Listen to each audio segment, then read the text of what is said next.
I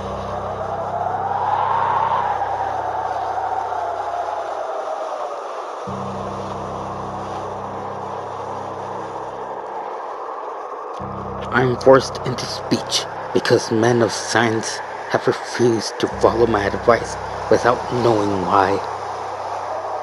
It is altogether against my will that I tell my reasons for opposing this contemplated invasion of the Antarctic. With its vast fossil hunt and its wholesome boring and melting of the ancient ice cap, and I am the more reluctant because of my warning may be in vain. Doubt of the real facts, as I must reveal them, is inevitable. Yet, if I suppressed what will seem extravagant and incredible, there would be nothing left. The hitherto withheld photographs, both ordinary and aerial, will count in my favor, for they are damnably vivid and graphic. Still, they will be doubted because of the great lengths to which clever fakery can be carried. The ink drawings, of course, will be jeered at as obvious impostors, notwithstanding the strangeness of technique which art experts ought to remark and puzzle over.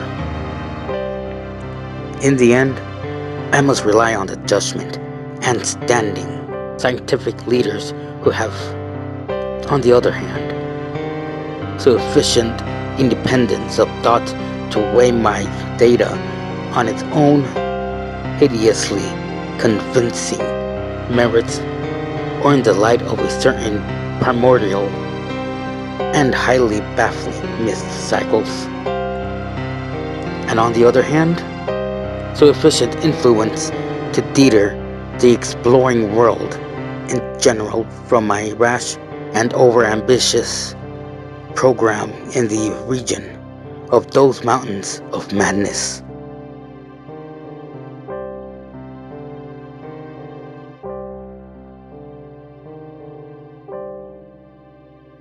It is an unfortunate fact that relatively obscure men like myself and my associates, connected only with a small university, have little chance of making an impression where matters of a wildly bizarre or highly controversial nature are concerned.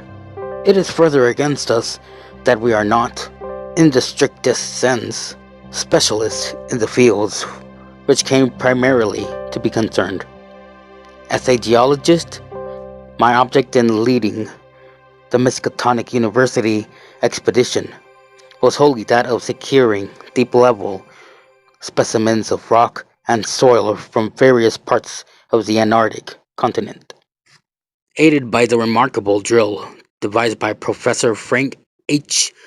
Pabody of our engineering department, I had no wish to be a pioneer in any other field other than this, but I did hope that the use of this new mechanical appliance at different points along previously explored paths would bring to light materials of a sort hitherto unreached by the ordinary methods of collection. Pabody's drilling apparatus, as the public already knows from our reports, was unique and radical in its lightness, portability, and capacity to combine the ordinary artisan drill principle with the principle of the small circular rock drill in such a way as to cope quickly with strata of varying hardness. Steel head, joining rods, gasoline motor, collapsible wooden derrick, dynamiting paraphernalia, cording, rubbish removal, auger, and sectional piping for bores 5 inches wide and up to 1,000 feet deep, ball formed with needed accessories. No greater load than 3 7-dog sledges could carry. This being made possible by the clever aluminum alloy of which most of the metal objects were fashioned.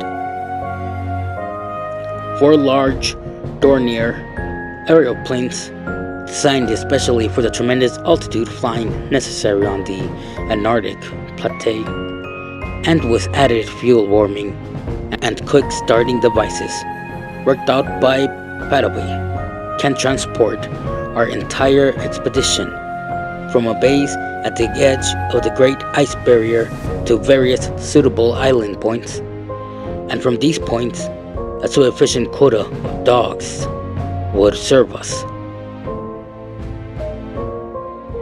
We plan to cover as great an area as one Antarctic season, or longer, if absolutely necessary would permit, operating mostly in the mountain ranges and the plateau south of Ross Sea. Regions explored in varying degrees by aeroplane and involving distances great enough to be of geological significance. Precambrian strata of which so narrow a range of Antarctic specimens had previously been secured. We wished also to obtain as great as possible a variety of the upper fossil life ferrets, since the primal life history of this bleak realm of ice and death is of the highest importance to our knowledge of the Earth's past, that the Antarctic continent was once temperate and even tropical, with a teeming vegetable and animal life of which the lichens, marine fauna, arachnida, and penguins of the northern edge are the only survivals, is a matter of common information, and we hope to expand that information in variety, accuracy, and detail. When a simple boring revealed fossil life signs, we should enlarge the aperture by blasting in order to get specimens of suitable size and condition. Our borings of varying depths according to the promise held out by the upper soil or rock were to be confined to exposed or nearly exposed land surfaces, these inevitably being slopes and ridges because of the mile or 2 mile thickness of solid ice overlying the lower levels. We could not afford to waste drilling depths on any considerable amount of mere glaciation, though Pavati had worked out a plan for sinking copper electrodes in thick clusters of borings and melting off limited areas of ice with current from a gasoline-driven dynamo. It is this plan, which we could not put into effort except experimentally on an expedition such as ours, that the coming Starweather Moor expedition proposes to follow despite the warnings I have issued since our return from the Antarctic. The public knows of Miskatonic expedition through our frequent wireless reports to the Arkham Advertiser and Associated Press, and through the later articles of Pavati and myself. We consisted of 4 men from the university: Pavati, Lake of the biology department; Atwood of the physics department, also a meteorologist, and I representing geology and having nominal command, besides 16 assistants, 7 graduate students from Miskatonic, and 9 skilled mechanics. Of these 16, 12 were qualified aeroplane pilots, all but 2 of whom were competent wireless operators.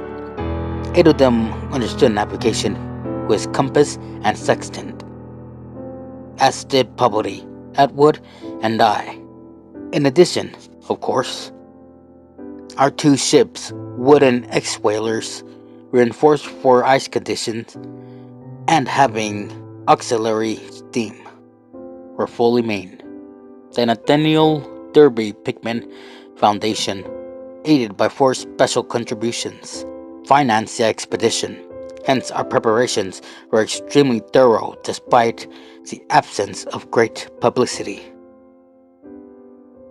The dogs, sleighs, machines, camp materials, and unassembled parts of our 5 planes were delivered in Boston, and there our ships were loaded, were marvelously well for specific purposes, and in all matters pertaining to supplies, regimen, transportation, and camp construction, we profited by the excellent example of our many recent and exceptional, brilliant predecessors.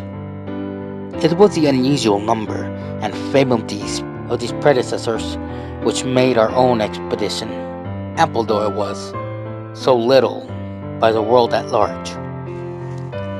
As the newspapers told, we sailed from Boston Harbor on September 2, 1930, taking a leisurely course down the coast and through the Panama Canal, and stopping at Samoa and Harbor, Tasmania, at which later place we took on final supplies.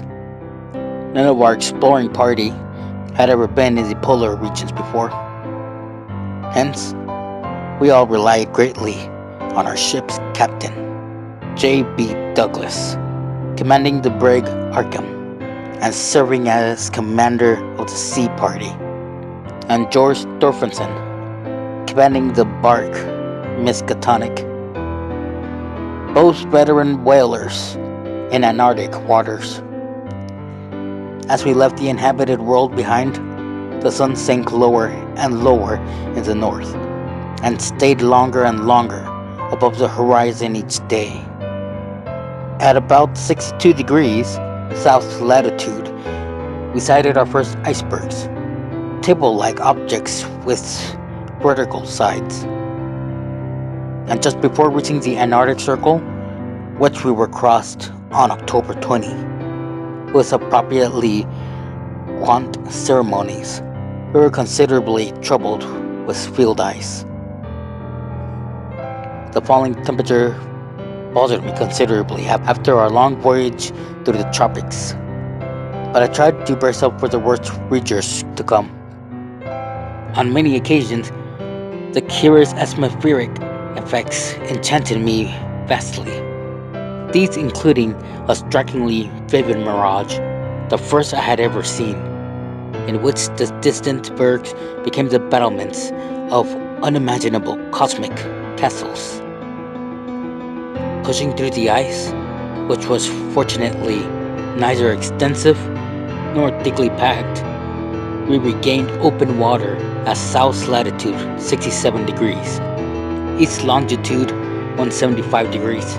On the morning of October 26, a strong land blink appeared on the south, and before noon we all felt a chill of excitement at beholding a vast, lofty, and snow-clad mountain chain which opened out and covered the whole vista ahead. At last, we had encountered an outpost of the great unknown continent and its cryptic world of frozen death. These peaks were obviously the Admiralty Range discovered by Ross, and it would now be our task to round Cape Adare and sail down the east coast of Victoria Land to our contemplated base on the shore of McMurdo Sound at the foot of the volcano Erebus in south latitude 77 degrees 9. The last tap of the voyage was vivid and fancy-stirring, great barren peaks of mystery looming up constantly against the west as the low northern sun of reddish rays over the white snow, bluish ice, and water lanes, and black bits of exposed granite slope. The desolate summits swept raging intermittent, gust of the terrible Antarctic wind, whose cadences sometimes held vague suggestions of a wind and half-sentient musical piping. Mnemonic reason seemed to me disgusting and dimly terrible.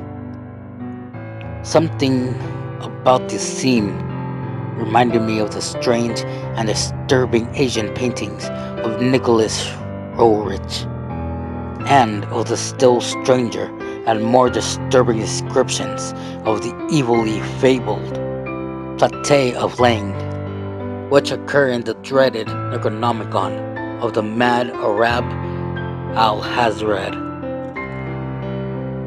I was rather sorry, later on, that I had ever looked into the monstrous book at the college library. On the 7th of November, sight of the westward range having been temporarily lost, we passed Franklin Island, and the next day described the cones of Mounts Erebus and Terror on Ross Island ahead, with the long line of the Pear Mountains beyond. There now, stretched off to the east, the low, white line of the Great Ice Barrier, rising perpendicularly to a height of 200 feet, like the rocky cliffs of Quebec, and marking the end of southward navigation. In the afternoon, we entered McMurdo Sound and stood off the coast in the lee of smoking Mount Erebus, the scoric peak towering up 12,700 feet against the east sky, like a Japanese print of the sacred Fujiyama, while beyond it rose the white, ghost-like height of Mount Terror, 10,900 feet in altitude, and now extinct as a volcano. Puffs of smoke from Erebus came intermittently, and one of the graduate assistants, a brilliant young fellow named Danforth, pointed out what looked like lava on the snowy slope, remarking that this mountain, discovered in 1840, had undoubtedly been the source of Poe's imagination when he wrote 7 years later of the lavas that restlessly roll their sulphurous currents, young Yannick, in the ultimate climbs of the pole, that groan as I rolled down Mount Yannick in the realms of the borrowed pole. Danforth was a great reader of bizarre material and had talked about a good deal of Poe. I was interested myself because of the Antarctic scene of Poe's only long story, the disturbing and enigmatical Arthur Gordon Pine. On the barren shore and on the lofty ice barrier in the background, myriads of Grotski penguins squawked and flapped their fins, while many fat seals were visible on the water, swimming or squalling across large cakes of slowly drifting ice. Using small boats, we effected a difficult landing on Ross Island shortly after midnight on the morning of the 9th, carrying a line of cable from each of the ships and preparing to unload supplies by means of a breeches buoy arrangement. Our sensations on first treating Antarctic soil were poignant and complex, even though at this particularly point the Scott and Shackleton expeditions had preceded us. Our camp on the frozen shore below the volcano slope was only a provisional one, headquarters being kept aboard the Arkham. We landed all of our drilling apparatus, dogs, sleighs, tents, provisions, gasoline tanks, experimental ice melting outfit, Cameras, both ordinary and aerial plane parts, and other accessories, including 3 small portable wireless outfits, besides those in the plane, capable of communicating with the Arkham's large outfit from any part of the Antarctic continent that we would be likely to visit. The ship's outfit, communicating with the outside world, was to convey press reports to the Arkham Advertiser's powerful wireless stations on Kingsport's head mass. We hoped to complete our work during a single Antarctic summer, but if this proved impossible, we would winter on the Arkham, sending the Miskatonic north before the freezing on the ice for another summer's supplies. I need not repeat what the newspapers have already published about our early work, of our ascent of Mount Erebus, our successful mineral borings at several points on Ross Island, and the singular speed which Pavady's apparatus accomplished them. Even through solid rock layers, our provisional test of the small ice melting equipment, our perilous ascent of the Great Barrier with sleighs and supplies, and our final assembling of 5 huge aeroplanes at the camp atop the barriers. The health of our land party, 20 men and 55 Alaskan sleigh dogs, was remarkable. Though, of course, we had so far encountered no really destructive temperatures or windstorms. For the most part, thermometer varied between 0 and 20 or 25 degrees above, and our experience with New England winters had accustomed us to rigors of this sort. The barrier camp was semi-permanent, and destined to be a storage cache for gasoline, provisions, dynamite, and other supplies. Only 4 of our planes were needed to carry the actual exploring material, the 5th being left with a pilot and 2 men from the ships at the storage cache to form a means of reaching us from the Arkham in case all our exploring planes were lost. Later, when not using all the other planes for moving apparatus, we would employ 1 or 2 in a shuttle transportation service between this cache and another permanent base on the Great Plateau from 600 to 700 miles southward beyond Beardmore Glacier.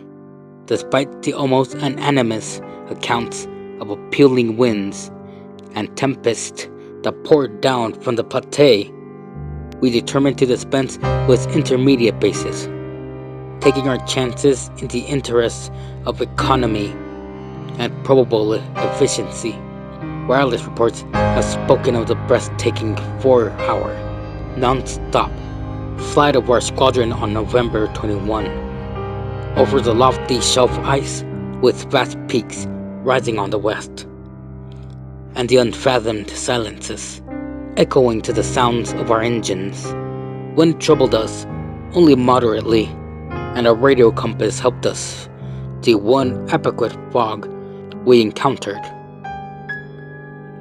When the vast rise loomed ahead, between latitudes 83 and 84 degrees, we knew we had reached Beardmore Glacier, the largest valley glacier in the world, and that the frozen sea was now giving place to a frowning and mountainous coastline. At least we were truly entering the white, aeon-dead world of the ultimate south.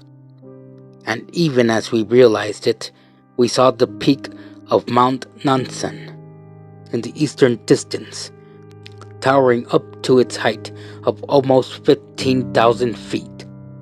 The successful establishment of the southern base above the glacier in latitude 86 degrees 7, east longitude 174 degrees 23, and the phenomenally rapid and effective borings, and its blastings, made at various points, reached by our slave trips and short aeroplane flights, are matters of history, as is the artist and triumphant ascent of Mount Nansen by Peabody and two of the graduate students, Gedney and Carroll, on December 13 through 15.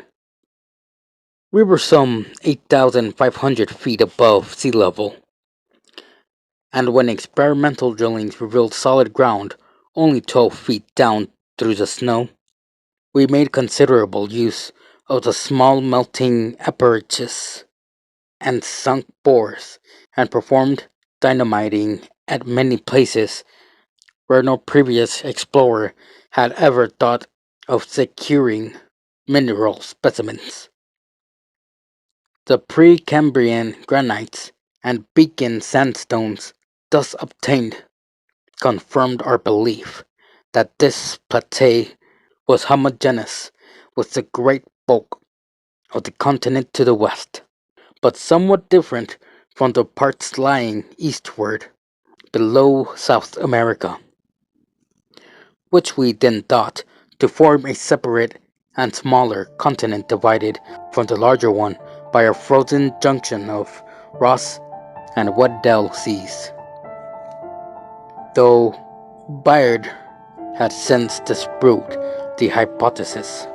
In certain of the sandstones, dynamited and, after boring revealed their nature, we found some highly interesting fossil markings and fragments, notably ferns, seaweeds, trilobites, crinoids, and such molluscs and longellae and gastropods, all of which seemed of real significance in connection with the region's primordial history. There was also a queer triangular, striated marking, about a foot in greatest diameter, which lay pierced together from three fragments from deep blasted aperture. These fragments came from a point to the westward, near the Queen Alexandra Range, and Lake, as a biologist, seemed to find their curious marking unusually puzzling and provocative, though to my geological eye it looked not unlike some of the ripple effects reasonably uncommon in the sedimentary rocks, since slate is no more than a metamorphic formation into which a sedimentary stratum is pressed, and since the pressure itself produces odd distorting effects on any markings which may exist, I saw no reason for extreme wonder over the striated depression. On January 6, 1931, Lake Peabody, Danforth, all 6 of the students, 4 mechanics, and I flew directly over the South Pole in 2 of the Great Plains, being forced down once by sudden high winds, which fortunately did not develop into a typical storm. This was, as the papers have stated, one of several observation flights, during others of which we tried to discern new topographical features in areas unreached by previous explorers. All early flights were disappointing in this latter respect, though they afforded us some magnificent examples of a richly fantastic and deceptive mirages of the polar regions, of which our sea voyage had given us some brief foretaste. Distant mountains floated in the sky as enchanted cities, and often the whole white world would dissolve into a gold, silver, and scarlet land of Dunsanian dreams and adventurous expectancy under the magic of the low midnight sun. On cloudy days, we had considerable trouble in flying, owing to the tendency of snowy earth and sky to merge into one mystical, unpulsant void with no visible horizon to mark the junction of the two. At length, we resolved to carry out our original plan of flying 500 miles eastward, with all 4 exploring planes, and establishing a fresh sun base at a point which would probably be on the smaller continental division, as we mistakenly conceived it. Geological specimens obtained there would be desirable for purposes of comparison. Our health so far had remained excellent, lime juice well offsetting the steady diet of tinned and salted food, and temperatures generally above zero, enabling us to do without our thickest furs. It was now midsummer, and with haste and care we might be able to conclude work by March and avoid a tedious winter through the long Antarctic night. Several savage windstorms had burst upon us from the west, but we had escaped damage through the skill of Atwood in devising rudimentary aeroplane shelters and the windbreaks of heavy snowblocks, and reinforcing the principal camp buildings with snow. Our good luck and efficiency had indeed been almost uncanny. The outside world knew, of course, of our program, and was told also of Lake's strange and dogged insistence on a westward, or rather northwestward, prospecting trip before our radical shift to the new base. It seems we had pondered a great deal, with alarmingly radical daring, over that triangular striated marking in the slate, reading into it certain contradictions in nature and geological period, which whetted his curiosity to the utmost, and made him avid to sink more borings and blastings in the west stretching formation to which the exhumed fragments evidently belonged. He was strangely convinced that the marking was the print of some bulky, unknown, and radically unclassifiable organism of considerably advanced evolution, notwithstanding that the rock which bore it was of vastly ancient a date. Cambrian, if not actually Precambrian, as to prelude the probable existence not only of all highly evolved life, but of any life at all above the unicellular, or at most the trilobite stage. These fragments, with their odd marking, must have been 500 million to 1,000 million years ago.